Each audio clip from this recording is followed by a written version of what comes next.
Hello అండి. Liver cirrhosis వచ్చిందంటే దానికి లివర్ ట్రాన్స్ప్లాంట్ ఒకటే కంప్లీట్ క్యూరేటివ్ ఆప్షన్ అండి. But always prevention is better than cure.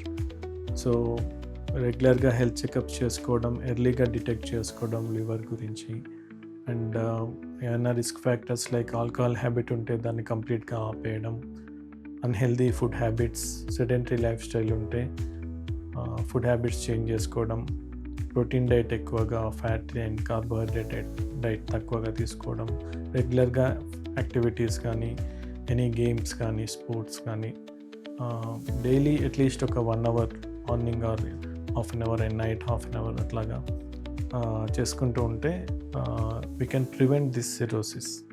Okay, coming to liver transplant. Once ఆ patient cirrhosis వచ్చింది, child ABC వరకు reach అయ్యారు అంటే అప్పుడు ఇంకా తనకి లివర్ ట్రాన్స్ప్లాంట్ ఒకటే మార్గం ఉంటుంది. అండ్ నేను ముందు చెప్పినట్టుగా చైల్డ్ ABC వరకు రావడానికి కూడా కొంతమంది పేషెంట్స్ ఈ రిస్క్ ఫ్యాక్టర్స్ అన్నీ ఆపేయగలిగితే they can live up to 10 years also with cirrhosis. But provided the risk ఫ్యాక్టర్స్ని మనం కంప్లీట్గా ఆపగలగాలి.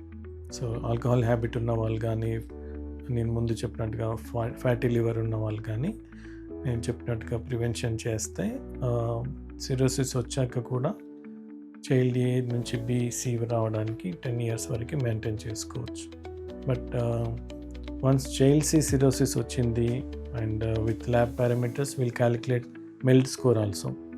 మెల్ట్ సోడియం స్కోర్ ఒకవేళ 12 దాటింది, 15 దాటింది అంటే ఖచ్చితంగా వాళ్ళకి లివర్ ట్రాన్స్ప్లాంట్ అవసరం పడుతుంది. ఈ స్టేజ్ వచ్చాక మనం ట్రాన్స్ప్లాంట్ చేయలేకపోతే వాళ్ళకి 1 to 1.5 year యావరేజ్గా లైఫ్ స్పాన్ ఉంటుందండి. అంతకంటే ఎక్కువ మనం ఎక్స్పెక్ట్ చేయలేము అనమాట.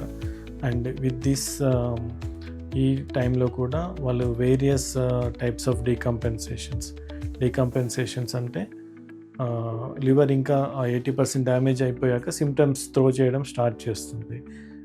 జాండిస్, పచ్చకామెర్లు అంటాం కదా, అది చాలా పెరిగిపోతూ ఉండడం, పొట్టలో వాటర్ అక్యుములేట్ అవ్వడం, పాదాల వాపు అండ్ బ్లడ్ వామిటింగ్స్ కానీ, మోషన్లో లోపల బ్లీడ్ అవ్వడం వల్ల మోషన్లో బ్లాక్ కలర్ వెళ్ళడం కానీ, అండ్ కిడ్నీస్ ఎఫెక్ట్ అయ్యి యూరిన్ అవుట్పుట్ తగ్గిపోవడం, దానివల్ల బాడీ అంతటా ఫ్లూయిడ్ అక్యుములేట్ అవ్వడం, అండ్ బ్రెయిన్ ఎఫెక్ట్ అవ్వడం. లివర్ డ్యామేజ్ అవ్వడం వల్ల బాడీలో అమ్యూనియా పెరిగిపోయి బ్రెయిన్ ఎఫెక్ట్ అవుతుంది, హెపాటిక్ ఎన్కెఫలోపతి అంటాం. కొన్నిసార్లు లంగ్ కూడా ఎఫెక్ట్ అవుతుంది.